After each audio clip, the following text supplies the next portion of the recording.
Hello everyone, welcome to Unacademy. एक important question आप सभी के माइंड में चल रहा होगा, सर एसएससी जेई और आरआरबी जेई की एग्जाम पैरेलली कैसे की जाए, कैसे टाइम मैनेज करें। हमसे टाइम मैनेज नहीं हो पा रहा और सर हमारी स्टेट की एई एग्जाम भी आ चुकी है, कैसे ये तीनों चारों एग्जाम्स को बैलेंस करते हुए चलें। कुछ इंपॉर्टेंट बात यहाँ पर हम करेंगे टाइम मैनेजमेंट से रिलेटेड।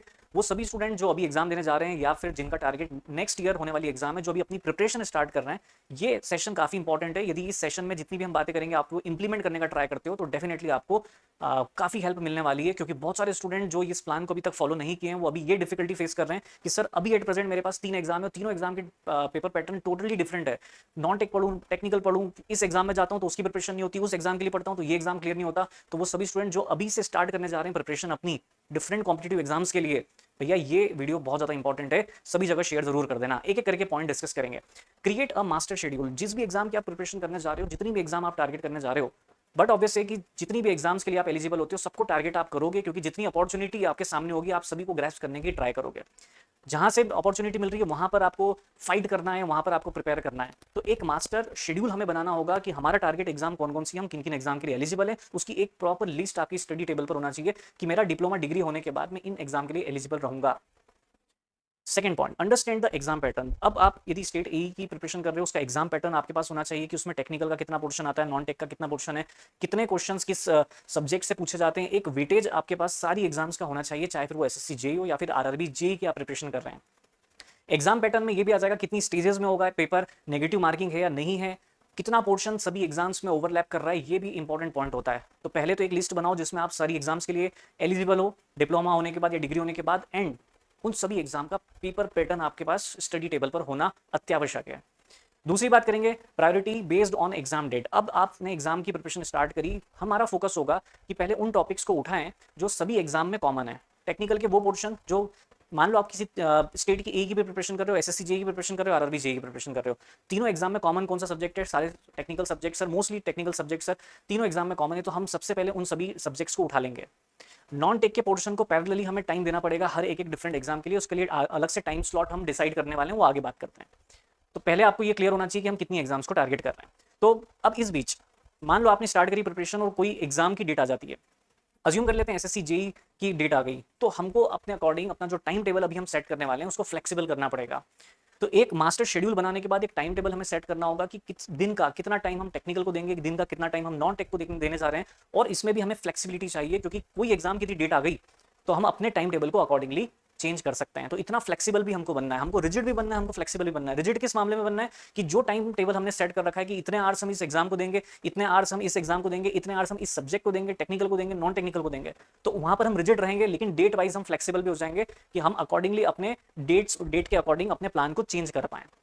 नेक्स्ट बात करेंगे use subject overlap to your advantage. जैसा भी मैंने बात करी कि सारी एग्जाम्स में हमें ये पता होना चाहिए कि कौन कौन से ऐसे सब्जेक्ट्स हैं जो दोनों में, तीनों एग्जाम में कॉमन है। सबसे पहले हमारा टारगेट वही पोर्शन होगा, वही टॉपिक्स, वही सब्जेक्ट्स हम उठाएंगे, जिससे कि हम कोई भी एग्जाम की यदि डेटा जाती है तो एकदम हमारे मन में ये नहीं आए कि यार बहुत सारा पोर्शन हमने ऐसा पढ़ लिया जो इस एग्जाम में तो आता ही नहीं था, उस एग्जाम में आता था। तो पहले जो कॉमन कवरेज होगा आपको वो पहले पढ़ लेना चाहिए।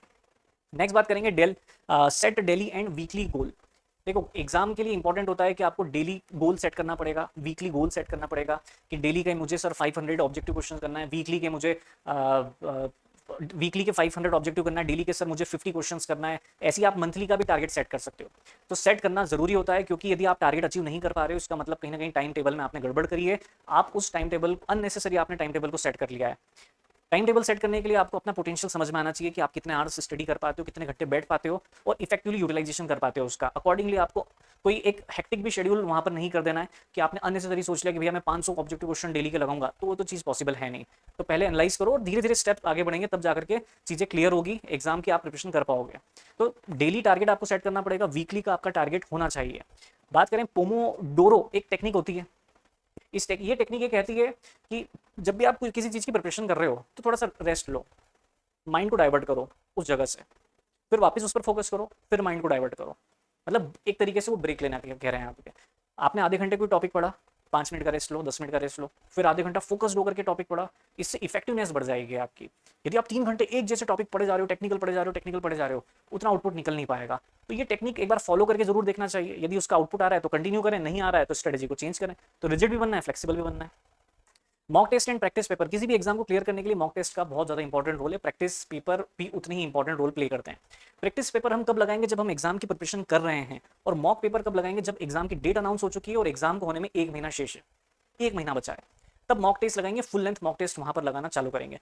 मॉक टेस्ट का लगाना और प्रैक्टिस क्वेश्चन का एनालिसिस करना ये बहुत ज़्यादा इंपॉर्टेंट है, क्योंकि यही हमें ये बताता है कि भैया हम यहाँ पर वीक हैं, यहाँ पर हमें ओवर टाइम देने की जरूरत है। तो हमारी वीकनेस हमको पता करना जरूरी है। जिस भी एग्जाम को आप टारगेट कर रहे हैं, अपना स्ट्रॉन्ग पॉइंट आपको पता होना चाहिए, आपका वीक पॉइंट पता होना चाहिए। ये ऐसी चीज़ें हैं जो हम ध्यान नहीं देते हैं, लेकिन एट दी एंड हमको लगता है कि यार ये चीज़ें पहले से करते हुए आते तो आज एग्जाम को क्लियर कर सकते थे। अपॉर्चुनिटी सामने रहेगी और जब वो फिसलती जाएगी तो बड़ा प्रॉब्लम क्रिएट होती है फिर उस केस में, जो अभी बहुत सारे स्टूडेंट फेस कर रहे हैं, जिनको मैं अभी पढ़ा रहा हूँ। उनका कॉमन क्वेश्चन है कि सर मुझे एसएससी जेई भी देना है, आरआरबी जेई देना है, तो मुझे एक कुछ स्टूडेंट बिहार के हैं, वो बिहार की एईएन की भी बात कर रहे हैं, असिस्टेंट इंजीनियर एग्जाम की। अब वहाँ पर असिस्टेंट इंजीनियर एग्जाम का पेपर पैटर्न पूरा डिफरेंट है, वहाँ पर 2 दिन में एग्जाम होगी। एसएससी जेई में केवल टेक्निकल देना है उनको, सीबीटी 2। नॉन टेक की बात करें आरआरबी जेई, तो उसमें केवल नॉन टेक पोर्शन है।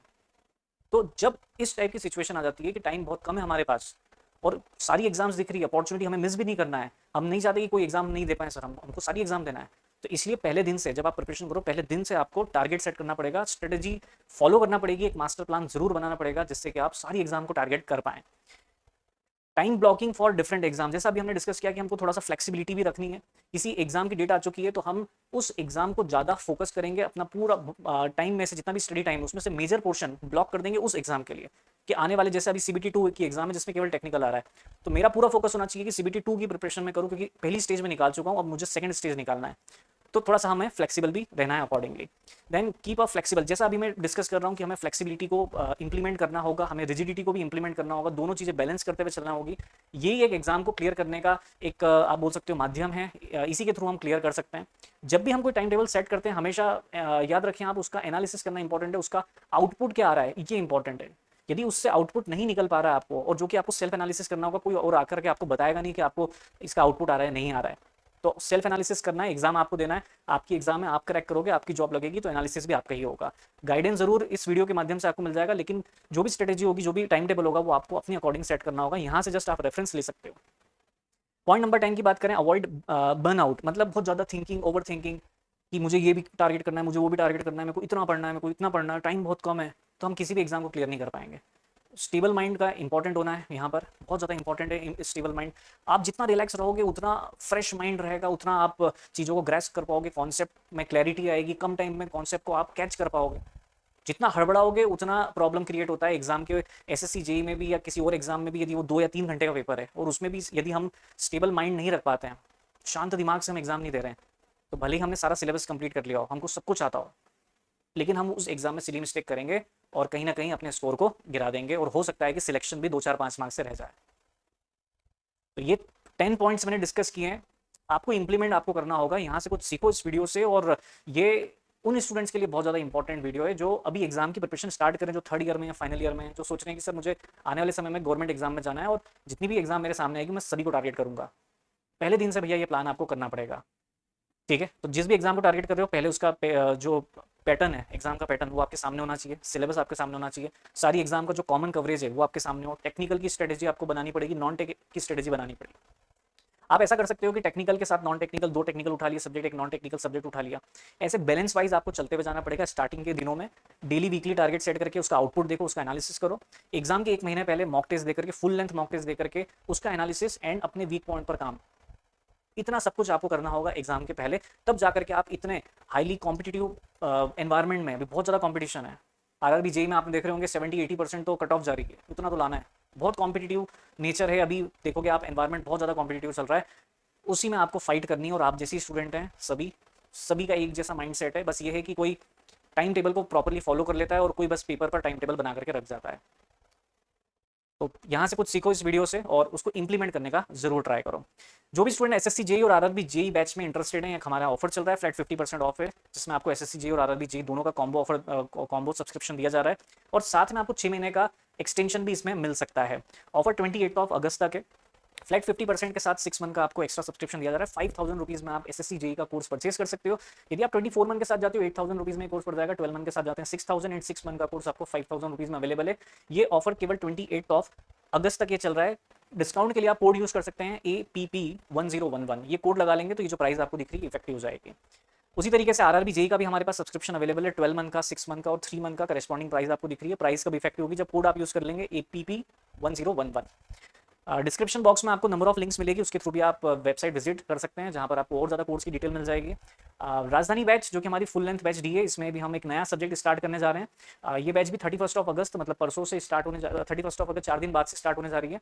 वहीं एसएससी जेई में भी एक नया सब्जेक्ट हम लेकर के आ रहे हैं, करंट अफेयर्स एंड आरसीसी। ये भी सेम 31 अगस्त से ये बैच हमारी स्टार्ट हो रही है। देन अभ्यास बैच, ये भी हमारी बैच जो कि एसएससी जेई को टारगेट करता हुआ है, ये भी हम स्टार्ट कर रहे हैं 31 अगस्त से, CBT2 एग्जाम को टारगेट करते हुए।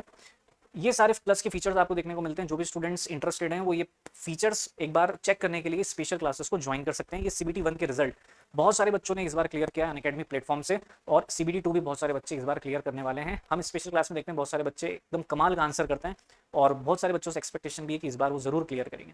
तो इस वीडियो से कुछ सीखिए आप लोग और इंप्लीमेंट करने का ट्राई करिए। और भी ऐसे वीडियोज आते रहेंगे इस चैनल पर, तो बने रहो अनअकैडमी के साथ।